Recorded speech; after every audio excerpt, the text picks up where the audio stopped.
Thoothukudi Sterlite ஆலையை திறக்க கோரிய வேதாந்தா நிறுவனத்தின் மனு தள்ளுபடி. ஆலையை திறப்பதற்கான தடை தொடரும் என நீதிமன்றம் தீர்ப்பு.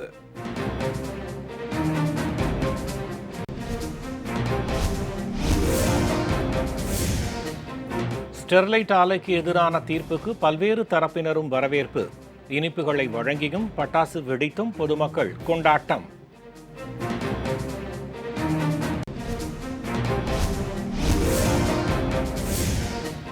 ஸ்டெர்லைட் ஆலைக்கான தடை நீடிக்கும் என்ற உயர்நீதிமன்ற உத்தரவுக்கு டிடிவி தினகரன் வரவேற்பு. ஆலையை நிரந்தரமாக மூடும் வரை தமிழக அரசு எல்லா நிலைகளிலும் எச்சரிக்கையோடு இருக்க வேண்டும் எனவும் வலியுறுத்தல்.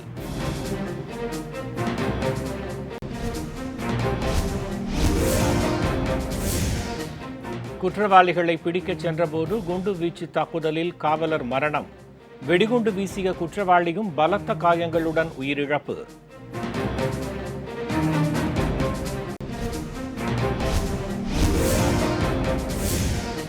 கொரோனா தொற்று பரவும் சூழலில் விநாயகர் சதுர்த்தி விழா அவசியம்தானா? நிகழ்ச்சிக்கு அனுமதி கோரிய வழக்கில் நீதிபதி சரமாரி கேள்வி.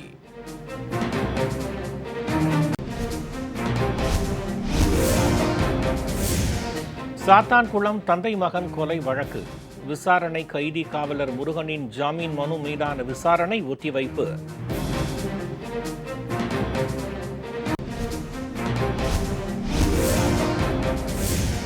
உடுமலை சங்கர் கொலை வழக்கு முக்கிய குற்றவாளி விடுவிக்கப்பட்டதற்கு எதிராக உச்சநீதிமன்றத்தில் மேல்முறையீடு.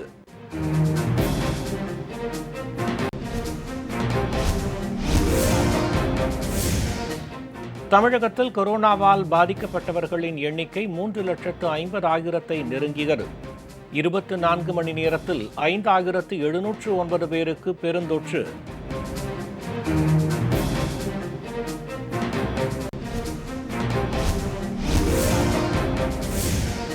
ஜார்க்கண்ட் சுகாதாரத்துறை அமைச்சருக்கு கொரோனா. தன்னுடன் தொடர்பில் இருந்தவர்கள் பரிசோதனை செய்து கொள்ளும்படி அறிவுறுத்தல்.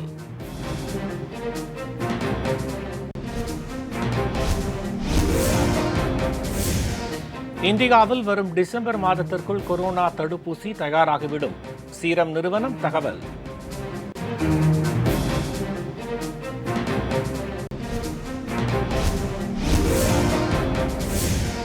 கேரளாவில் மன வலிமையால் கொரோனாவை வென்ற 103 வயது முதியவர்.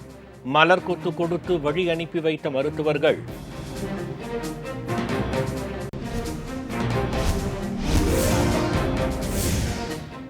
கொரோனா தொற்றிலிருந்து மீண்ட உள்துறை அமைச்சர் அமித்ஷா மீண்டும் மருத்துவமனையில் அனுமதி. இதய நோய் தொற்றுக்காக சிகிச்சை என தகவல்.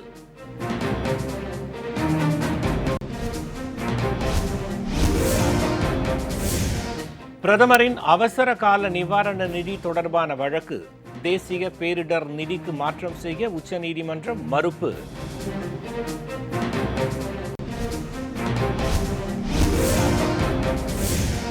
சட்லஜ் யமுனா கால்வாய் இணைப்பு திட்டத்தை தொடங்கினால் பஞ்சாப் மாநிலமே பற்றி எரியும். முதலமைச்சர் அம்ரீந்தர் சிங் எச்சரிக்கை.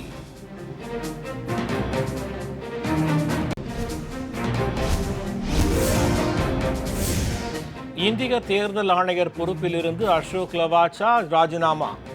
ஆசிய வளர்ச்சி வங்கியின் துணை தலைவராக நியமிக்கப்பட்டதை அடுத்து பதவி விலகினார்.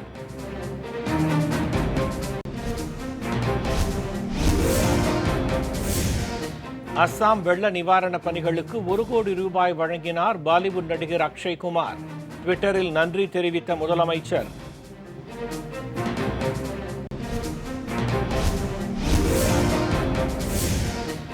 மத்திய பிரதேசத்தில் சொந்த மாநிலத்தவருக்கே அரசு வேலை வழங்கப்படும். முதலமைச்சர் சிவராஜ் சிங் சௌஹான் அறிவிப்பு.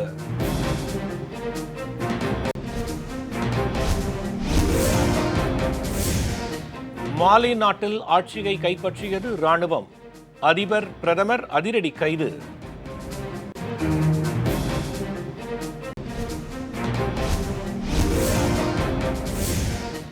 விளையாட்டுத் துறையில் வழங்கப்படும் ராஜீவ்காந்தி கேல் ரத்னா விருது தமிழக பாரா ஒலிம்பிக் வீரர் மாரியப்பன் தங்கவேலுவின் பெயர் பரிந்துரை.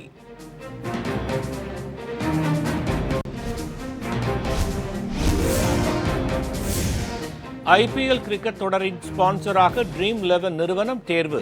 222 கோடி ரூபாய்க்கு ஒப்பந்தம் செய்யப்பட்டிருப்பதாக ஐபிஎல் தலைவர் அறிவிப்பு.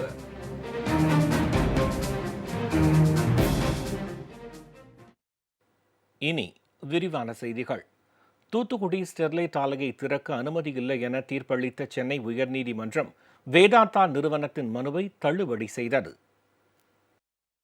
தூத்துக்குடி மாவட்டத்தில் செயல்பட்ட வேதாந்தா நிறுவனத்திற்கு சொந்தமான ஸ்டெர்லைட் ஆலையை மூடக்கோரி கடந்த 2018ஆம் ஆண்டு மே மாதம் 22ஆம் தேதி பொதுமக்கள் நடத்திய தன்னெழுச்சி போராட்டத்தில் காவல்துறையினர் நடத்திய துப்பாக்கிச் சூட்டில் 13 பேர் உயிரிழந்தனர்.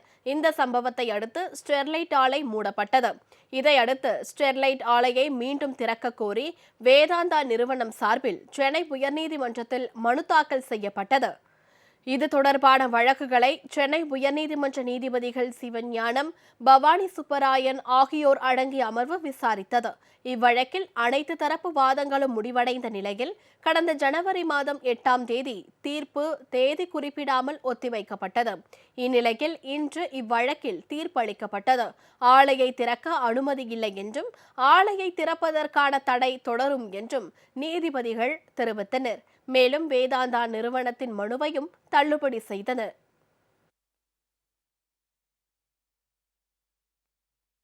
ஸ்டெர்லைட் ஆலைக்கு விதிக்கப்பட்டிருந்த தடை தொடரும் என சென்னை உயர்நீதிமன்றம் அளித்த தீர்ப்புக்கு வரவேற்பு தக்கது என்று ஆலை எதிர்ப்பாளர்களும் பொதுமக்களும் பட்டாசு வெடித்து இனிப்பு வழங்கி கொண்டாடினர். ஸ்டெர்லைட் ஆலையை மீண்டும் திறக்க கோரி சென்னை உயர்நீதிமன்றத்தில் தொடரப்பட்ட வழக்கில் ஆலைக்கு விதிக்கப்பட்டிருந்த தடை தொடர்ந்து நீடிக்கும் என்று சென்னை உயர்நீதிமன்றம் தீர்ப்பளித்தது. இதனால் மகிழ்ச்சி அடைந்துள்ள ஆலை எதிர்ப்பாளர்களும் பொதுமக்களும் மற்றும் அரசியல் கட்சியினரும் பட்டாசு வெடித்தும் இனிப்புகள் வழங்கியும் தங்களது மகிழ்ச்சியை வெளிப்படுத்தினர்.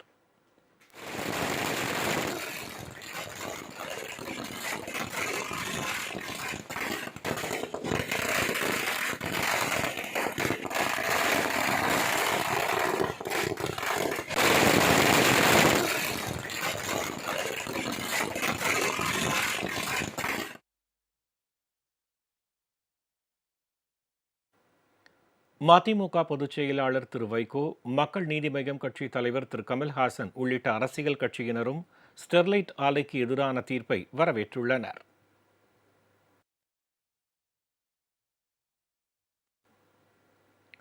ஸ்டெர்லைட் ஆலைக்கான தடை நீடிக்கும் என சென்னை உயர்நீதிமன்றம் உத்தரவிட்டிருப்பதற்கு அம்மா மக்கள் முன்னேற்றக் கழக பொதுச் செயலாளர் திரு டிடிவி தினகரன் வரவேற்பு தெரிவித்துள்ளார்.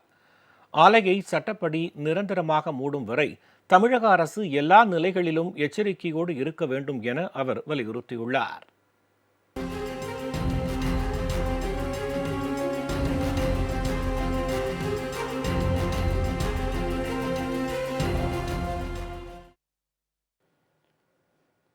அமமுக பொதுச் செயலாளர் திரு டிடிவி தினகரன் வெளியிட்டுள்ள டுவிட்டர் பதிவில் ஸ்டெர்லைட் ஆலைக்கான தடை நீடிக்கும் என்று சென்னை உயர்நீதிமன்றம் அளித்திருக்கும் தீர்ப்பு மகிழ்ச்சிக்கும் வரவேற்புக்கும் உரியது என குறிப்பிட்டுள்ளார். இது தூத்துக்குடி மக்களின் உணர்வுகளுக்கும் தியாகத்திற்கும் கிடைத்திருக்கும் வெற்றியாகும் என அவர் சுட்டிக்காட்டியுள்ளார். சட்டத்தின் அடிப்படையில் உயர்நீதிமன்றம் அளித்திருக்கும் இந்த தீர்ப்பில் எந்தவித மாற்றமும் வந்துவிடாத அளவுக்கு தேவையான அனைத்து சட்ட நடவடிக்கைகளையும் உச்சநீதிமன்றத்தில் தமிழக அரசு மேற்கொள்ள வேண்டும் என திரு டிடிவி தினகரன் வலியுறுத்தியுள்ளார். ஸ்டெர்லைட் ஆலையை சட்டப்படி நிரந்தரமாக மூடும் வரை தமிழக அரசு எல்லா நிலைகளிலும் எச்சரிக்கையோடு இருக்க வேண்டும் எனவும் கழக பொதுச் செயலாளர் திரு டிடிவி தினகரன் கேட்டுக் கொண்டுள்ளார். தூத்துக்குடி மாவட்டம் முரப்பநாடு அருகே குற்றவாளியை பிடிக்கச் சென்ற காவலர் நாட்டு வெடிகுண்டு வீசி படுகொலை செய்யப்பட்ட சம்பவம் அதிர்ச்சியை ஏற்படுத்தியுள்ளது. வல்லநாடு அருகே உள்ள முரப்பநாடு மணைக்கரை பகுதியில் ரவுடி துரைமுத்து என்பவர் மணல் கடத்துவதாக வந்த தகவலை அடுத்து காவல்துறையினர் அவரை பிடிக்கச் சென்றனர். அப்போது அங்கிருந்த கும்பல் காவலர்கள் மீது நாட்டு வெடிகுண்டு வீசி தாக்குதல் நடத்தியது. இதில் படுகாயமடைந்த தலைமை காவலர் திரு சுப்பிரமணியன் சிகிச்சை பலனின்றி உயிரிழந்தார். இதேபோன்று குண்டு வெடித்து சிதறியதில் ரவுடி துரைமுத்துவும் உயிரிழந்தார். உடனடியாக மாவட்ட காவல் கண்காணிப்பாளர் திரு ஜெயக்குமார் சம்பவ இடத்திற்கு சென்று ஆய்வு செய்தார். ஸ்ரீவைகுண்டம் காவல் துணை கண்காணிப்பாளர் திரு வெங்கடேஷ் தலைமையிலான போலீசார் இச்சம்பவம் தொடர்பாக 3 பேரை கைது செய்துள்ளனர். இதனால் அப்பகுதியில் பெரும் பதற்றம் நிலவி வருகிறது. உயிரிழந்த காவலர் சுப்பிரமணியன் மற்றும் ரவுடி துரைமுத்து ஆகிய இருவரின் உடல்களும் பாளையங்கோட்டை அரசு மருத்துவமனைக்கு பிரேத பரிசோதனைக்காக எடுத்துச் செல்லப்பட்டன.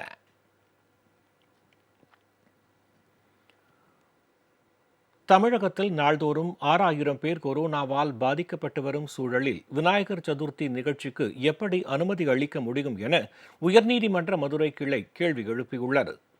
ராஜபாளையம் அருகே தர்மாபுரம் பகுதியில் அமைந்திருக்கும் ஸ்ரீ மாப்பிள்ளை விநாயகர் கோவிலில் விநாயகர் சதுர்த்தி விழாவை சிலை வைத்து கொண்டாட அனுமதிக்கும்படியும் பாதுகாப்பும் தர வேண்டும் என ராமராஜ் என்பவர் உயர்நீதிமன்ற மதுரை கிளையில் மனு தாக்கல் செய்தார். மனுவை விசாரித்த நீதிமன்றம் கடும் கண்டனம் தெரிவித்தது. உலக நாடுகளை அச்சுறுத்தி வரும் கொரோனாவால் தமிழகத்தில் தினந்தோறும் 6000 பேர் பாதிக்கப்படும் சூழலில் விநாயகர் சதுர்த்தி நிகழ்ச்சிக்கு எப்படி அனுமதி அளிக்க முடியும் என கேள்வி எழுப்பியது. நெருக்கடியான நேரத்தில் இந்த மனு தேவையில்லாத ஒன்று என்றும் இதுபோன்ற மனுக்களை தாக்கல் செய்து நீதிமன்றத்தின் நேரங்களை வீணடிக்க வேண்டாம் என்றும் நீதிபதி தெரிவித்தார். இந்த மனுவை மனுதாரர் திரும்ப பெற்றுக்கொள்ள வேண்டும் என்றும் இல்லையென்றால் அபராதம் விதிக்க நேரிடும் என்றும் நீதிபதி எச்சரித்தார். ஜார்க்கண்ட் மாநில சுகாதாரத்துறை அமைச்சர் திரு பன்னா குப்தாவுக்கு கொரோனா தொற்று உறுதி செய்யப்பட்டுள்ளது. இந்தியாவில் கொரோனா வைரஸ் தடுப்பு பணியில் ஈடுபட்டுள்ள மக்கள் பிரதிநிதிகள் பலர் வைரஸ் பாதிப்புக்கு ஆளாகி வருகின்றனர். அதன்படி உத்தரப்பிரதேச மாநில சுகாதாரத்துறை இணை அமைச்சர் திரு அதுல் கார்க் தனக்கு கொரோனா பாதிப்பு உறுதி செய்யப்பட்டுள்ளதாக ட்விட்டர் பக்கத்தில் தெரிவித்தார். இந்நிலையில் ஜார்க்கண்ட் மாநில சுகாதாரத்துறை அமைச்சர் திரு பன்னா குப்தா தனக்கு கொரோனா தொற்று உறுதி செய்யப்பட்டுள்ளதாக ட்விட்டரில் தெரிவித்துள்ளார். இதுகுறித்து அவர் வெளியிட்டுள்ள ட்விட்டர் பதிவில் கொரோனா பரிசோதனையில் தனக்கு கொரோனா தொற்று இருப்பது உறுதி செய்யப்பட்டுள்ளதாகவும் தன்னுடன் தொடர்பில் இருந்தவர்கள் உடனடியாக பரிசோதனை செய்து கொள்ளும்படியும் அவர் அறிவுறுத்தியுள்ளார். சட்லஜ் யமுனா கால்வாய் இணைப்பு திட்டத்தை தொடங்கினால் பஞ்சாப் மாநிலமே பற்றி எரியும் என அம்மாநில முதலமைச்சர் திரு அம்ரீந்தர் சிங் எச்சரிக்கை விடுத்துள்ளார். பஞ்சாப் மாநிலத்தில் பாயும் சட்லஜ் உள்ளிட்ட நதிகளின் தண்ணீரை ஹரியானா உள்ளிட்ட அண்டை மாநிலங்களுக்கு பகிர்ந்தளிக்க வகை செய்திருக்கும் திட்டம்தான் சட்லஜ் யமுனா இணைப்பு கால்வாய் திட்டம். இந்த திட்டத்தின் கீழ் பஞ்சாப், ஹரியானா மாநில அரசுகள் 214 கிலோமீட்டர் தூரத்திற்கு கால்வாய் அமைக்க 1976ஆம் ஆண்டு மத்திய அரசு உத்தரவிட்டது. இத்திட்டத்திற்கு எதிராக உச்சநீதிமன்றத்தில் பஞ்சாப் அரசு வழக்கு தொடர்ந்தது. இதில் பஞ்சாபிற்கு எதிராக தீர்ப்பு வெளியானது. இந்நிலையில் நதிநீர் பங்கீடு தொடர்பாக மத்திய நீர்வளத்துறை அமைச்சர் திரு கஜேந்திர சிங் ஷெகாவத் தலைமையில் காணொலி வாயிலாக ஆலோசனைக் கூட்டம் நடந்தது. இதில் உச்சநீதிமன்ற உத்தரவுப்படி கால்வாய் இணைப்பு திட்டத்தை தொடர பஞ்சாப் முதலமைச்சர் திரு அம்ரீந்தர் சிங்கிடம் வலியுறுத்தப்பட்டது. அப்போது பேசிய பஞ்சாப் முதலமைச்சர் திரு அம்ரீந்தர் சிங் சட்லஜ் யமுனா கால்வாய் திட்டத்தை நிறைவேற்றினால் ஒட்டுமொத்த பஞ்சாப் மாநிலமே பற்றி எரியும் என பகிரங்கமாக எச்சரிக்கை விடுத்தார். இந்தியாவில் வரும் டிசம்பர் மாதத்திற்குள் கொரோனா தடுப்பூசி தயாராகிவிடும் என சீரம் நிறுவனம் தகவல் தெரிவித்துள்ளது. உலகின் பல்வேறு நாடுகளும் கொரோனாவிற்கான தடுப்பூசியை கண்டுபிடிப்பதில் தீவிரம் காட்டி வருகின்றன. ஒரு சில நாடுகளில் தடுப்பூசி பரிசோதனை இறுதிக்கட்டத்தில் உள்ள நிலையில் ரஷ்யாவில் பயன்பாட்டிற்கு வந்துள்ள தடுப்பூசி குறித்து ஆராய்ச்சியாளர்கள் பல்வேறு சந்தேகங்களை எழுப்பியுள்ளனர். இதனிடையே இங்கிலாந்தின் ஆக்ஸ்போர்ட் பல்கலைக்கழகம் அந்நாட்டு அரசு மற்றும் ஆஸ்ட்ராஜெனேகா நிறுவனத்துடன் இணைந்து உருவாக்கியுள்ள கொரோனா தடுப்பு மருந்து அதிக நம்பகத்தன்மை அளிப்பதாக கூறப்படுகிறது.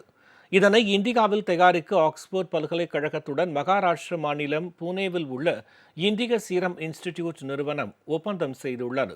இந்த தடுப்பூசி இந்தியாவில் வரும் டிசம்பர் மாத இறுதிக்குள் தயாராகிவிடும் என்றும் அதன் விலை தலா 1000 ரூபாயாக இருக்கும் என்றும் சீரம் நிறுவனம் தெரிவித்துள்ளது. பிரதமரின் அவசர கால நிவாரண நிதியை தேசிய பேரிடர் நிதிக்கு மாற்ற தேவையில்லை என உச்சநீதிமன்றம் தீர்ப்பளித்துள்ளது.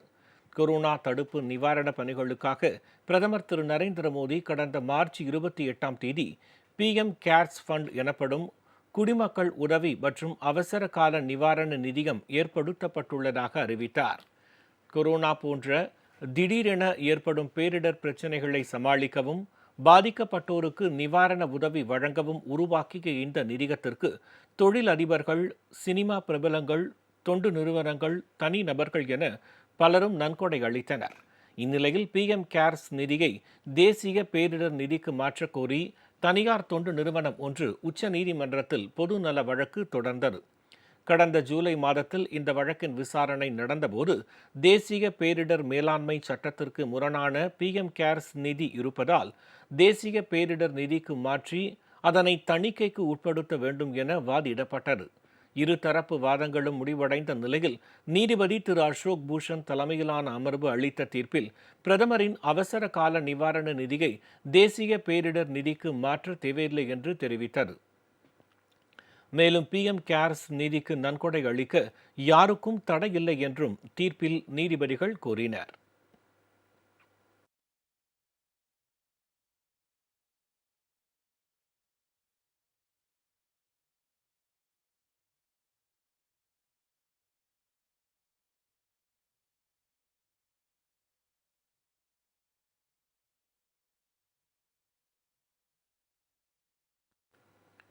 தியாக தலைவி சின்னம்மாவின் 66வது பிறந்த நாளையொட்டி தமிழகம் முழுவதும் ஏழை எளியோருக்கு நலத்திட்ட உதவிகளை வழங்கி அம்மா மக்கள் முன்னேற்ற கழகத்தினர் கொண்டாடினர்.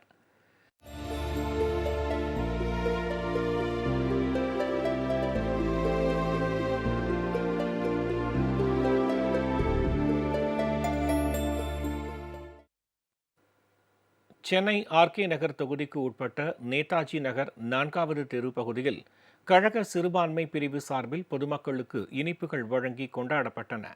இந்த நிகழ்வின் போது RK நகர் பகுதி செயலாளர் திரு P. வெங்கடேசன், சிறுபான்மை பிரிவு பகுதி செயலாளர் திரு அயூப் கான் உள்ளிட்ட நிர்வாகிகள் கலந்து கொண்டனர். இதேபோல் பொன்னேரி பேரூர் கழகம் சார்பில் குமரஞ்சேரியில் உள்ள 500 நரிக்குறவர் இன மக்களுக்கு இரவு உணவினை திருவள்ளூர் கிழக்கு மாவட்ட செயலாளர் திரு பொன் ராஜா, பொன்னேரி பேரூர் கழக செயலாளர் தயாளன், பொதுக்குழு உறுப்பினர் பிரகாசம் உள்ளிட்ட நிர்வாகிகள் கலந்து கொண்டனர். கடலூர் கிழக்கு மாவட்டம் கடலூர் நகர கழகம் சார்பாக வண்ணாரபாளையம் ஸ்ரீ முத்துமாரியம்மன் கோவிலில் சின்னம்மா பெயரில் சிறப்பு பூஜைகள் மற்றும் அபிஷேக ஆராதனைகள் நடைபெற்றன. ஒருங்கிணைந்த கடலூர் மாவட்ட பொறுப்பாளர் திரு KSK பாலமுருகன், கடலூர் கிழக்கு மாவட்ட செயலாளர் ஆடிட்டர் திரு N. சுந்தரமூர்த்தி, கடலூர் நகர செயலாளர் V. ராதாகிருஷ்ணன் உள்ளிட்டோர் கலந்து கொண்டனர். நாகப்பட்டினம் வடக்கு மாவட்டம் சார்பில் மயிலாடுதுறை அடுத்த மூங்கில் தோட்டம் வாழ் முனீஸ்வரன் மற்றும் காத்தாகி அம்மன் ஆலயங்களில் சிறப்பு அபிஷேக ஆராதனையும் மகா தீபாராதனையும் நடைபெற்றன. இதனைத் தொடர்ந்து பொதுமக்களுக்கு இனிப்புகள் வழங்கப்பட்டன. வடக்கு மாவட்ட செயலாளர் திரு S. செந்தமிழன், நகர செயலாளர் விக்னேஸ்வரன், மயிலாடுதுறை தெற்கு ஒன்றிய செயலாளர் சந்திரசேகரன் உள்ளிட்டோர் பங்கேற்றனர். தஞ்சை வடக்கு மாவட்டம் கும்பகோணம் தெற்கு ஒன்றியம் சார்பில் கொரநாட்டு கருப்பூரில் சின்னம்மா பிறந்தநாள் விழா கொடியேற்றம் மற்றும் ஏழை மக்களுக்கு அன்னதானம் வழங்கும் நிகழ்ச்சியை கழக துணை பொதுச் செயலாளர் திரு M. ரெங்கசாமி தொடங்கி வைத்தார்.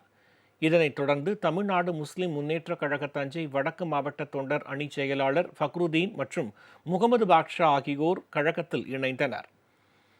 கழக அமைப்பு செயலாளர் திரு பொன் த. மனோகரன் உள்ளிட்டோர் கலந்து கொண்டனர். ராமநாதபுரம் நகர கழகம் சார்பில் வழிவிடும் முருகன் கோவிலில் தியாக தலைவி சின்னம்மா நீரூழி வாழ வேண்டி சிறப்பு வழிபாடு நடைபெற்றது. அதனைத் தொடர்ந்து பொதுமக்களுக்கு இனிப்பு வழங்கி கொண்டாடப்பட்டது. இந்த நிகழ்வில் நகர கழக செயலாளர் திரு ரஞ்சித், மண்டபம் ஒன்றிய செயலாளர் திரு தனபாலன் உள்ளிட்ட நிர்வாகிகள் கலந்து கொண்டனர். திருவாரூர் நகர கழகம் சார்பில் அரசு மருத்துவக் கல்லூரி மருத்துவமனையில் நடைபெற்ற இரத்த தான முகாம் நிகழ்ச்சியில் திருவாரூர் நகர செயலாளர் திரு கடலை பாண்டியன் இரத்த தானம் வழங்கி தொடங்கி வைத்தார். இதனைத் தொடர்ந்து திரளான நகர கழக நிர்வாகிகள் ஆர்வத்துடன் பங்கேற்று இரத்தத்தை தானமாக வழங்கினர்.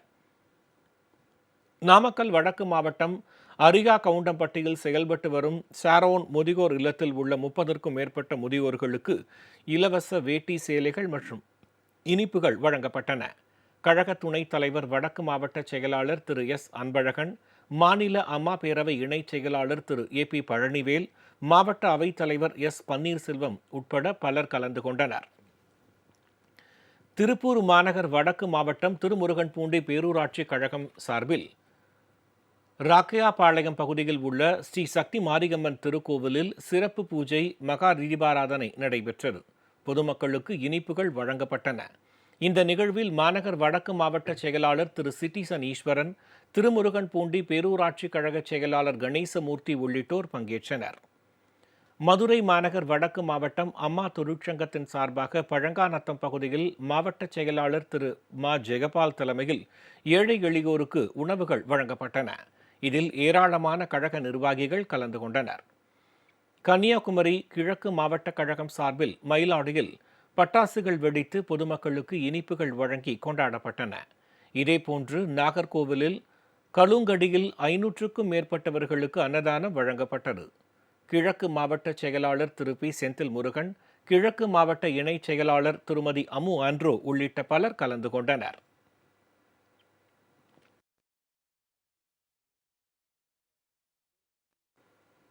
தமிழகத்தில் கொரோனா தொற்றால் உயிரிழந்தோர் எண்ணிக்கை 6000-ஐ தாண்டியது. கொரோனா பலி எண்ணிக்கை தொடர்ந்து உயர்வதால் மக்கள் அச்சத்தில் ஆழ்ந்துள்ளனர். தமிழகத்தில் நேற்று ஒரே நாளில் 5709 பேருக்கு கொரோனா தொற்று உறுதி செய்யப்பட்டுள்ளது. இதனால் பாதிக்கப்பட்டோர் எண்ணிக்கை 3,49,654 உயர்ந்துள்ளது. சென்னையில் 5வது நாளாக நேற்றும் கொரோனா பாதிப்பு 1000-ஐ கடந்துள்ளது. சென்னையில் நேற்று ஒரே நாளில் 1182 பேருக்கு கொரோனா பாதிப்பு உறுதி செய்யப்பட்டது. இதனால் பாதிக்கப்பட்டோர் எண்ணிக்கை 1,19,059 உயர்ந்தது. தமிழகத்தில் 16வது நாளாக நேற்றும் கொரோனா பலி எண்ணிக்கை 100-ஐ தாண்டியது. தமிழகத்தில் நேற்று மட்டும் 121 பேருக்கு கொரோனாவுக்கு பலியாகியுள்ளனர். இதுவரை கொரோனாவால் உயிரிழந்தோர் எண்ணிக்கை 6007 அதிகரித்துள்ளது. நேற்றைய நிலவரப்படி தமிழகத்தில் 53,860 பேர் கொரோனாவுக்கு சிகிச்சை பெற்று வருகின்றனர். நேற்று மட்டும் 5,850 பேர் குணமடைந்து வீடு திரும்பினர். தமிழகத்தில் இதுவரை 2,89,787 பேர் குணமடைந்து வீடு திரும்பினர். தமிழக சுகாதாரத்துறை வெளியிட்டுள்ள மருத்துவ அறிக்கையின்படி நேற்று அனைத்து மாவட்டங்களிலும் கொரோனா பாதிப்பு உறுதி செய்யப்பட்டுள்ளது.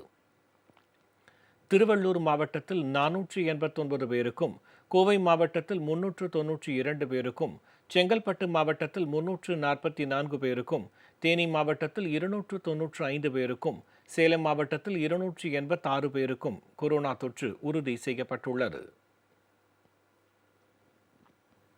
இனி வரும் நிகழ்வுகளை வேகச் செய்திகளாக காணலாம்.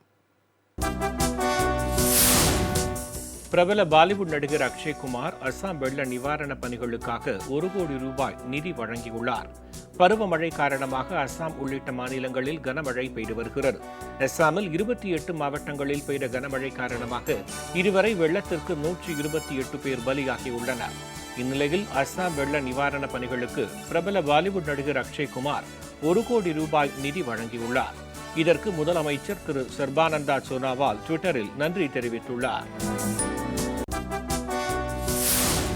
கேரள மாநிலத்தில் கொரோனாவை வென்ற 103 வயது முதியவர் பூரணமாக குணமடைந்து டிஸ்சார்ஜ் செய்யப்பட்டார். கேரளாவில் உள்ள ஆலுவா பகுதியைச் சேர்ந்த ஃபரீத் என்ற 103 வயது முதியவர் கொரோனா பாதிப்புக்கு உள்ளாகி எர்ணாகுளம் கமலச்சேரி மருத்துவக் கல்லூரியில் சிகிச்சை பெற்று வந்தார். இந்நிலையில் அவர் கொரோனா தொற்றிலிருந்து பூரண குணமடைந்த நிலையில் டிஸ்சார்ஜ் செய்யப்பட்டார். கொரோனாவிலிருந்து மீண்டு வீடு திரும்பிய ஃபரீதுக்கு மலர் கொத்து கொடுத்து மருத்துவமனை ஊழியர்கள் வழி அனுப்பி வைத்தது நெகிழ்ச்சியை ஏற்படுத்தியது. மூத்த வழக்கறிஞர் திரு பிரசாந்த் பூஷன் வழக்கில் நீதியை சிதைத்து விடாதீர்கள் என முறையிட்டு மூத்த வழக்கறிஞர்கள் 1500 பேர் உச்ச நீதிமன்றத்திற்கு எதிராக கூட்டறிக்கை வெளியிட்டுள்ளனர். உச்சநீதிமன்ற முன்னாள் மற்றும் இந்நாள் தலைமை நீதிபதிகளை விமர்சித்த வழக்கில் மூத்த வழக்கறிஞர் திரு பிரசாந்த் பூஷன் குற்றவாளி என்று அண்மையில் உச்சநீதிமன்றம் தீர்ப்பளித்தது. இந்நிலையில் உச்சநீதிமன்றத்தின் நடவடிக்கைக்கு கண்டனம் தெரிவித்து மூத்த வழக்கறிஞர்கள் 1500 பேர் வெளியிட்டுள்ள அறிக்கையில் நீதிபதிகள் விமர்சனத்திற்கு அப்பாற்பட்டவர்கள் அல்ல என்றும் நீதியை சிதைத்துவிட வேண்டாம் என்றும் தெரிவிக்கப்பட்டுள்ளது. இந்திய தேர்தல் ஆணையர் திரு அசோக் லவாசா தனது பதவியை ராஜினாமா செய்துள்ளார்.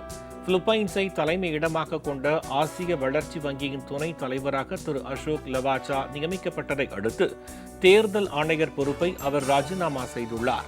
தனது ராஜினாமா கடிதத்தை குடியரசுத் தலைவர் திரு ராம்நாத் கோவிந்துக்கு அனுப்பி வைத்துள்ள திரு லவாசா இம்மாத இறுதிக்குள் தேர்தல் ஆணையர் பொறுப்பிலிருந்து தன்னை விடுவிக்கும்படி கோரியுள்ளார்.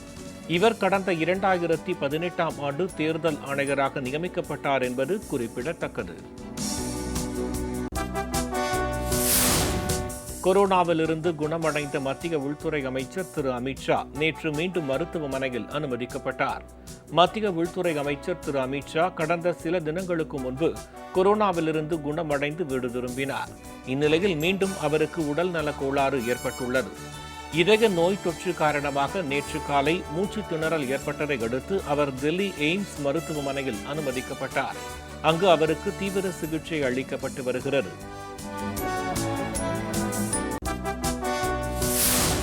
குடியரசு முன்னாள் தலைவர் திரு பிரணாப் முகர்ஜியின் உடல்நிலையில் எவ்வித முன்னேற்றமும் இல்லை என டெல்லி ராணுவ மருத்துவமனை தெரிவித்துள்ளது. உடல்நலக் குறைவு காரணமாக டெல்லி ராணுவ மருத்துவமனையில் அனுமதிக்கப்பட்ட குடியரசு முன்னாள் தலைவர் திரு பிரணாப் முகர்ஜிக்கு மூளையில் இரத்த உறைவு இருப்பது கண்டறியப்பட்டு அறுவை சிகிச்சை மேற்கொள்ளப்பட்டது. மேலும் அவருக்கு கொரோனா தொற்று இருப்பதும் உறுதி செய்யப்பட்டது. இந்நிலையில் திரு பிரணாப் முகர்ஜியின் உடல்நிலை தொடர்ந்து கவலைக்கிடமாகவே உள்ளதாகவும் எவ்வித முன்னேற்றமும் ஏற்படவில்லை என்று ராணுவ மருத்துவமனை தெரிவித்துள்ளது. மத்திய பிரதேச மாநிலத்தில் இனி அரசு பணிகளுக்கு உள்ளூர் இளைஞர்கள் மட்டுமே விண்ணப்பிக்க முடியும் என அம்மாநில அரசு அறிவித்துள்ளது. இதுகுறித்து பேட்டியளித்த அம்மாநில முதலமைச்சர் திரு சிவராஜ் சிங் சௌஹான், மத்திய பிரதேசத்தில் சொந்த மாநில இளைஞர்களுக்கு மட்டுமே அரசு பணி வழங்கப்படும் என்றும் இதுகுறித்து அரசு தீவிரமாக ஆலோசித்து வருவதாகவும் தெரிவித்தார். இதற்கு ஏற்ற வகையில் சட்டம் கொண்டு வரப்படும் என்றும் அவர் கூறினார். நுரையீரல் புற்றுநோய் சிகிச்சைக்காக மும்பையில் உள்ள தனியார் மருத்துவமனையில் பிரபல பாலிவுட் நடிகர் சஞ்சய் தத் அனுமதிக்கப்பட்டுள்ளார். நுரையீரலில் புற்றுநோய் தாக்கி இருப்பது கண்டறியப்பட்டதை அடுத்து மேல் சிகிச்சைக்காக அமெரிக்கா செல்ல திட்டமிட்டுள்ளதாக நடிகர் சஞ்சய் தத் ட்விட்டரில் தெரிவித்திருந்தார். இந்நிலையில் நேற்று இரவு மும்பை கோகிலாபென் மருத்துவமனையில் புற்றுநோய் சிகிச்சைக்காக அனுமதிக்கப்பட்டார். முன்னதாக தனது வீட்டிலிருந்து மருத்துவமனை புறப்படும் முன் தனக்காக பிரார்த்தியுங்கள் என அவர் தெரிவித்தது ரசிகர்களிடையே சோகத்தை ஏற்படுத்தியுள்ளது. செங்கல்பட்டு மாவட்டம் கூவத்தூர் பகுதியில் கூழ்வார்த்தல் நிகழ்ச்சியின் போது இரு தரப்பினருக்கு இடையே ஏற்பட்ட மோதலில் கோயிலை இடித்த நபர்களை கைது செய்ய வலியுறுத்தி ஒரு தரப்பினர் சாலை மறியலில் ஈடுபட்டனர். கூவத்தூரில் புதிய காலனி மற்றும் பழைய காலனி பகுதிகளைச் சேர்ந்த மக்களுக்கு பொதுவான கோயில் ஒன்று உள்ளது. அதற்கு இரண்டு பகுதி மக்களும் ஒன்றிணைந்து கூழ்வார்த்தல் நிகழ்ச்சியை நடத்தியுள்ளனர். அப்போது தனியாக கோயிலை கட்டி வழிபடுதல் தொடர்பாக ஏற்பட்ட வாக்குவாதத்தின் போது இரு பிரிவினருக்கும் இடையே மோதல் ஏற்பட்டு புதிய காலனி பகுதியைச் சேர்ந்த சிலர் கோயிலை இடித்துள்ளனர். மேலும் தட்டி கேட்ட ஒருவரது வீட்டையும் தீயிட்டு கொளுத்தியுள்ளனர்.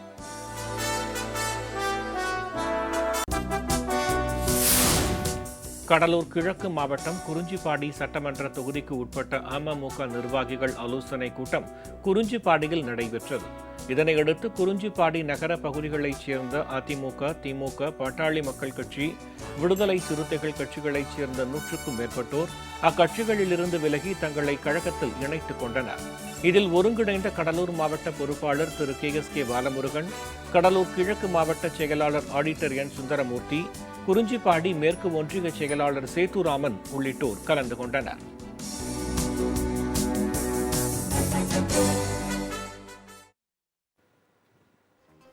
செய்திகள் நிறைவடைந்தன. அடுத்தடுத்த நிகழ்வுகளுக்கு தொடர்ந்து காணுங்கள் ஜெயா பிளஸ் செய்தி சேனலை.